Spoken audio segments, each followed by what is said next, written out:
Too many people focus on the things and not the thoughts you have when it comes to losing weight. I've lost over 50 pounds in under 6 months, and the biggest epiphany that I've ever had was not a physical epiphany, but it was a mental epiphany. And today I'm going to kind of break down every single point to where hopefully by the end you change how you approach losing weight, getting lean, and even other parts of your life, because this will bleed into other parts of your life. You will see improvement on any and all fronts. A lot of you might feel stuck when it comes to losing weight. Maybe you've hit a plateau. Maybe you find it hard to begin. Everyone can benefit from this. Even if you're at the very end, the very final step of your journey, you will benefit from this. So the first one, take action and iterate as you go. I consider those a single point. What does it mean to take action? Well, it's to do something, anything. You have the goal of wanting to lose weight. So what can you do to get you started in that direction or to continue in that direction? It could be skipping breakfast. It could be changing a meal to something healthier. Instead of going out to eat, you make something at home. That is an action. And iterate as you go will make more sense as we progress through what we say, but it pretty much means if something's not working or you can make something better, you do a slight iteration. You do it slightly better. You change something about it. Oh, I ate this food for a little while. I think it'd be better if I ate this food. Pain and pleasure. We all intrinsically know this. I know this. You know this. We run away things that cause pain and we run towards things that cause pleasure. Obviously, I don't want to stick my hand in a boiling pot of water because I know it will hurt. There'll be a lot of pain. Matter of fact, if a pot is boiling over on the stove, I'm not going to put my whole body towards it. I'm going to, reach over trying to open up the lid so the water doesn't boil over. Even at that moment, I'm being extremely cautious. And we seek things that are pleasurable, like porn, like beating your meat. And it could be something like, I remember watching an interview with David Blaine, and he talked about when he was young, his father had died, so his mother was the only one taking care of him. And when he started doing magic and he showed his first magic trick to his mom, and his mom just lit up and was so joyous and happy and excited for the magic trick, David Blaine, as a young boy, was like, oh my gosh, if I do this thing, it'll make my mom really happy. And that'll make me really happy. And David Blaine is the best fucking magician on this planet alive. Because what pushed him to go this far in magic was those formative experiences when he was young, where his mom had just exploded with joy. That is pleasure. How can you apply the principle of pain and pleasure to losing weight? One of the ways I did it was I associated a lot of pain to certain foods. A lot of sugary stuff. I have a big sweet tooth. I have such a sweet tooth that I tend to have cavities quite a bit, especially when I was young. I started associating candy with feeling gross. I remember eating too much and my stomach would hurt and I feel queasy and I'm like, I'm constantly on the verge of like, I associate that with candy. So now I'm a little more averse to candy because I'm like, I don't want to experience that. That doesn't sound like a good experience. I'm cool. And that helped a lot, like immensely.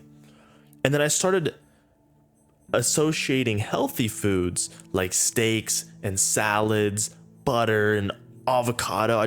In my mind, I imagine me eating it. And even if I'm actually eating it in real life, I'm like, this is delicious. I feel amazing afterwards. I can just do whatever. I can move. I don't feel heavy. I don't feel like there's cinder blocks on my fucking legs when I'm minding my own business for the rest of the day. I feel light. I feel energized. This one might seem a little bit redundant, but it might be one of the most important points. Believe you can do it. Believe you can lose weight. Because if you don't believe you can lose weight, that's going to make it even harder. It's like talking to a girl and believing you're not worthy of her. You are going to behave in a way that confirms that. You can be like, "What's up, shawty? What time is it? Oh, cool. You want to go grab coffee later? Maybe. I don't know." That's lame as fuck. Let's be honest, it's lame. Your beliefs inform your actions. If you think that you won't be able to do something, your actions will show it. So changing your beliefs about losing weight is incredibly important. How do you change beliefs? There's so much to be said about it. The best way I've found currently for me is to build evidence. A lot of people think my diet or whatever is kind of extreme. I don't know why. I don't think it's extreme at all. I think it's the simplest type of diet you can probably go on. The reason why I do that type of diet and I recommend it to people, I'm not a doctor, so, talk to your primary care, whatever, is because you begin to see results now rather than later. Why is Amazon completely dominating the online e-commerce space? Because they deliver now, not later. I mean, imagine if you could order something from Amazon and it could just teleport right in your palm. You'd be like, fuck yeah. The only way that could get better is if it was delivered yesterday. So the point is, you build evidence about what you're doing. If you want to lose weight, by doing the thing you want to do and seeing the results as quickly as possible, you're reaffirming your ability to do it.